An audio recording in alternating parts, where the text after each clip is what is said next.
সবাই কেমন আছো? আশা করি যে যেখানে আছো ভালো আছো, সুস্থ আছো। আমিও ভালো আছি। আশা করবো স্কিপ না করে আমার আজের ব্লগটা তোমরা দেখে যাবে। আশা করবো তোমাদের খুব ভালো লাগবে। আজকে শুক্রবার আর এখন বাজে ঘড়ির কাঁটায় সকাল ৮টা। আমি এখন থেকে ব্লগটা শুরু করছি তোমাদের সাথে নিয়ে। আশা করবো আমার আজকের ব্লগটা তোমাদের খুব ভালো লাগবে, তাই ভিডিওটা না টেনে টেনে ভিডিওটা সম্পূর্ণ দেখার অনুরোধ রইল।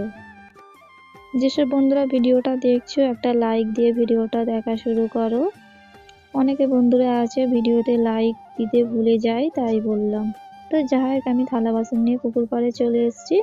এসে আমি ভালো করে মেজে নিচ্ছি থালা বাসনগুলো। চলো বন্ধুরা, তোমাদের সুন্দর সুন্দর মিষ্টি মিষ্টি নামগুলো আমি বলে দিই, তোমরা যারা যারা আমাকে কমেন্ট করেছো। সুরিয়া, সোমা, নাজবিন কিচেন, জাহিদা খাতুন, শরীফা ব্লগ, লিপিকা রয় চৌধুরী, নিশিফড কুকিং, জীবনের দিয়ারি, রিমি লাইফ, সুধা দিবার, রুমকি ফড ব্লগ। তোমাদের সবাইকে অসংখ্য ধন্যবাদ আমাকে এত সুন্দর সুন্দর কমেন্ট করার জন্য আর আমার ভিডিও দেখার জন্য। তো যাই হোক বন্ধুরা, আমার থালা বাসনগুলো মাজা হয়ে এসছে প্রায়। ততক্ষণ বন্ধুরা তোমরা আমার সাথে থাকো, ভিডিওটা দেখতে থাকো।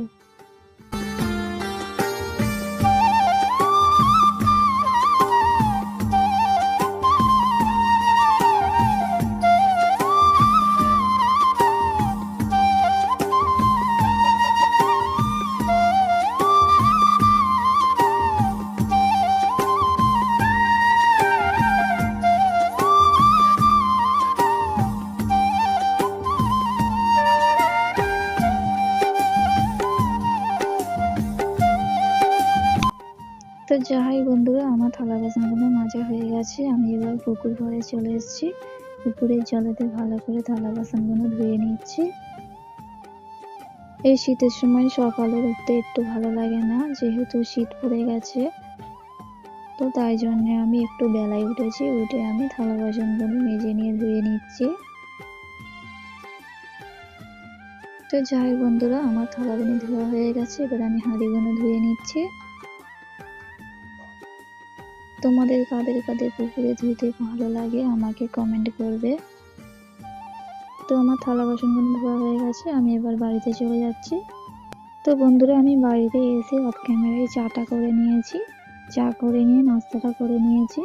তোমাদের আর দেখালাম না, কারণ প্রতিদিন এক ভিডিও দেখতে তোমাদেরও ভালো লাগবে না, তাই আমি আজকে দেখালাম না। তো যাই হোক, আমি নাস্তা করে নিয়ে এখন আমি আলু কাটতে বসে গিয়েছি। মা বললো আজকের বিরিয়ানি করবে, যেহেতু আমি থাকবো না, আমি শ্বশুরবাড়ি চলে যাব 1 সপ্তাহ পরে, তাই জন্যে মা বললো তোকে করে খাইয়ে দিই। তো তাই জন্যে আমি আলুগুনি নিয়ে আমি কাটতে বসে গিয়েছি। আলুগুনি কাটা হয়ে গেছে প্রায়, আমি তারপরে পেঁয়াজগুনি কেটে নিচ্ছি।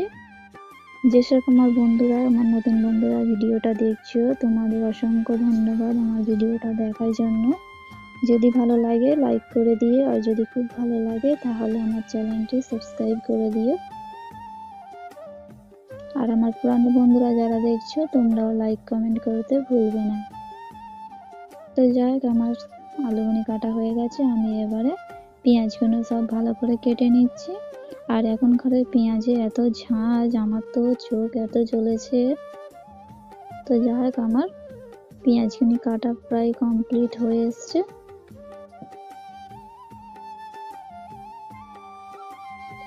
তো বন্ধুরা, তোমাদের কাদের কাদের বিরিয়ানি খেতে ভালো লাগে আমাকে কমেন্ট করে বলবে। ভিডিও বেশি বড় করিনি, কারণ বেশি বড় ভিডিও কেউ দেখতে চায় না, তাই। তো বন্ধুরা, আমার আলুগুনি কাটা হয়ে গেছে আর পেঁয়াজটাও কেটে নিয়েছি আর আলুতে জল দিয়ে নিয়েছি। দেখো, পেঁয়াজটাও আমি ভালো করে কেটে নিয়েছি। তো বন্ধুরা, আমার মায়ের বিরিয়ানিটা এখানে হয়ে গেছে রান্না আর বসিয়ে রেখেছে। আমি ভাবলাম তোমাদের একবার দেখাই। তো যাই হোক বন্ধুরা, আমার গোসল টোসল করা হয়ে গেছে। যেহেতু বিরিয়ানি হয়েছে তাড়াতাড়ি খেতে হবে না বন্ধুরা, তাই জন্যে আমি গোসলটা তাড়াতাড়ি সেরে নিয়েছি। আর আমার চুলটা দেখো কত ছোট না, আমি কদিন আগে কেটে দিয়েছি। বিয়ের পরে বড় চুল আর ভালো লাগে না, কিন্তু আমার ছোটবেলা থেকে কোমর লাগার চুল ছিল। বিয়ের পরে আঁচড়াবার টাইম পাই না, এক এক সময় এক এক দিন চলে যায়, আমি কিন্তু চুলটা আঁচড়াবার টাইম পাই না, তাই জন্য আমি কেটে দিয়েছি। আর এখানে দেখো বিরিয়ানি খুলে রেখেছে মা, আমি গোসলটা করে নিয়ে চুলটা ঝেড়ে নিয়ে খেতে চলে এসেছি। জানি না কোন কোন বন্ধুরা আমার ভিডিওটা এতক্ষণ দেখছো, তোমাদের অসংখ্য ধন্যবাদ আমার ভিডিওটা দেখার জন্য। তো বন্ধুরা, আজকের ব্লগটা আমি এখানেই শেষ করছি। তোমরা সবাই ভালো থেকো, সুস্থ থেকো, টাটা।